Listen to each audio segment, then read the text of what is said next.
Fala galera, tudo bem? Aqui quem fala é o professor Moacir e hoje eu quero comentar com vocês um assunto bem importante dentro da biologia, mas não tão importante apenas para os estudantes da biologia, mas sim para toda a comunidade em geral. Por quê? Hoje nesta aula comentaremos sobre o filo artrópoda. E aí você me pergunta, bem, mas o que eu quero saber sobre os artrópodes? Primeiro, galera, neste filo estão descritos milhares de organismos vivos, milhares de espécies estão aqui descritas. E dessas milhares de espécies, nós temos aí aproximadamente 70% de organismos que estão ligados diretamente com o cotidiano de cada um aqui de nós. Por exemplo, veja só, neste filo nós teremos os ácaros, nós teremos os piolhos, nós teremos as abelhas, nós teremos as aranhas, nós teremos o piolho de cobra, nós teremos a lacraia, nós teremos uma infinidade de organismos vivos que são conhecidos aí do nosso dia a dia,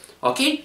Veja lá, pessoal, quais são as características principais destes artrópodes? Basicamente, pessoal, estes caras, eles vão apresentar o quê? Eles apresentam um corpo que é segmentado, além desse corpo segmentado, eles apresentam então patas, que nós vamos chamar de patas articuladas. E além das patas articuladas, eles terão a presença de um exoesqueleto, ou seja, um esqueleto externo.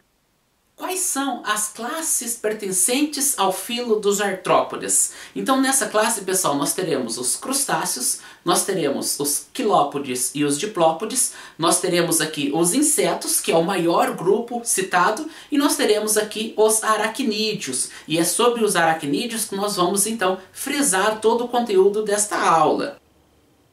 E por que, galera? Porque lá nos aracnídeos é onde nós teremos então as aranhas, é onde nós teremos então os carrapatos, os opiliões e principalmente é onde nós vamos observar aqui um cara chamado de escorpião. Então o escorpião, ele é um aracnídeo.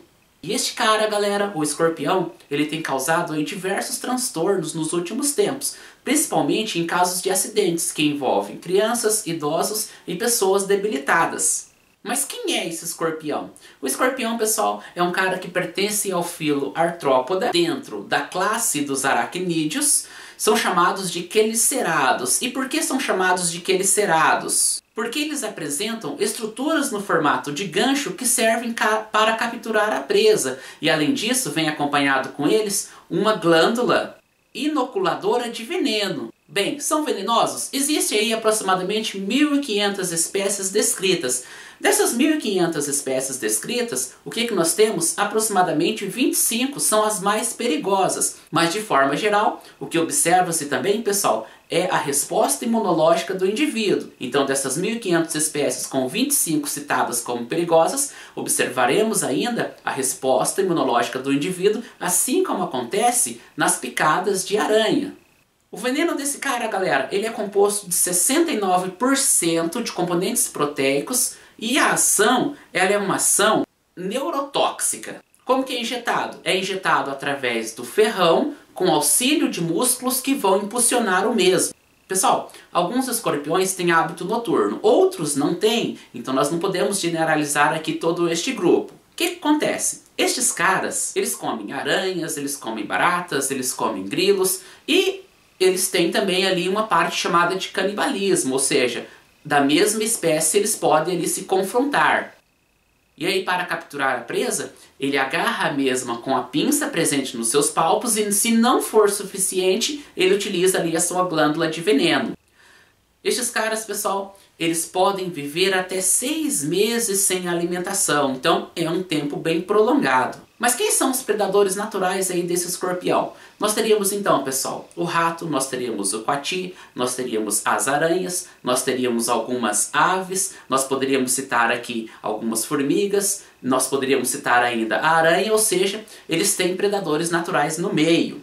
E como citado anteriormente, se existe canibalismo, até mesmo próprios escorpiões também servem de predadores naturais para este cara, ou seja, escorpião e escorpião.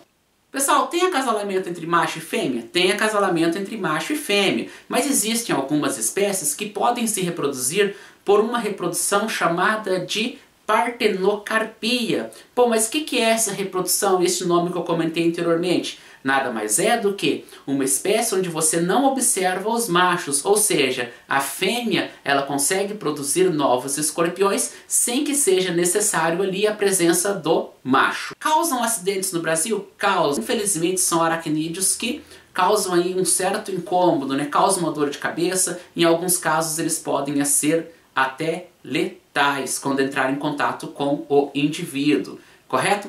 Pessoal, veja só, existem duas espécies que são bem perigosas aqui para nossa região, ou seja, na região do Brasil, que é o escorpião de nome T. cerulatus ou Titius cerulatus, certo? Que é o dito escorpião amarelo. E o outro escorpião é o T. barriensis. E justamente contra a ação do mecanismo destes dois caras é que nós temos aí o soro que é utilizado em casos de acidente com essas duas espécies. Então é um soro chamado de soro bivalente.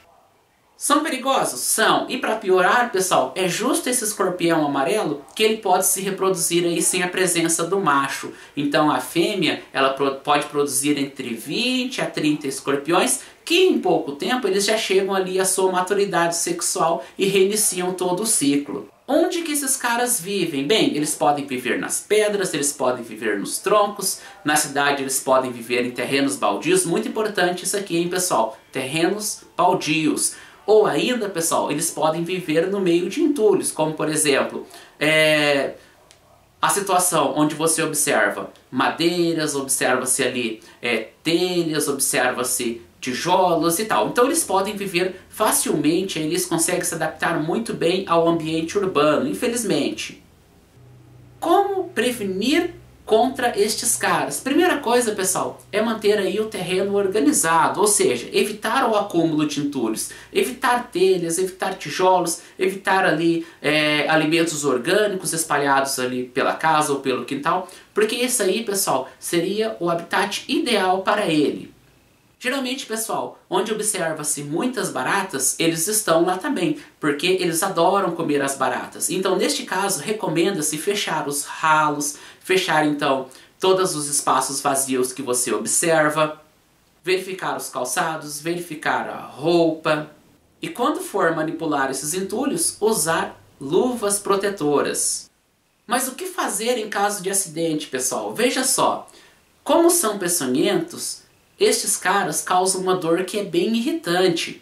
E como já foi citado anteriormente, eles podem ser letais em crianças que são pequenas, menores que 12 anos, e em pessoas idosas, assim como pessoas que apresentam seu sistema imunológico um pouco debilitado. Então estes caras são perigosos. Em caso de acidente, siga imediatamente ali para um pronto atendimento, ou seja, siga para o hospital mais próximo de sua residência.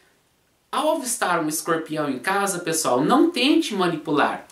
Chame a equipe epidemiológica mais próxima, que ela vai fazer aí todo o procedimento de triagem desse escorpião. Então eles vão levar para uma central onde vai ser verificado a sua espécie e, respectivamente, fazer ali um monitoramento de onde foi encontrado, caso seja encontrado nesta região um escorpião que seja classificado como extremamente perigoso. E assim, galera, essas são as dicas que nós temos aqui para passar para vocês hoje. Uma época onde o calor ele é bem intenso e este clima favorece o surgimento destes caras. Então existem regiões no Brasil, por exemplo, que está tendo aí uma epidemia.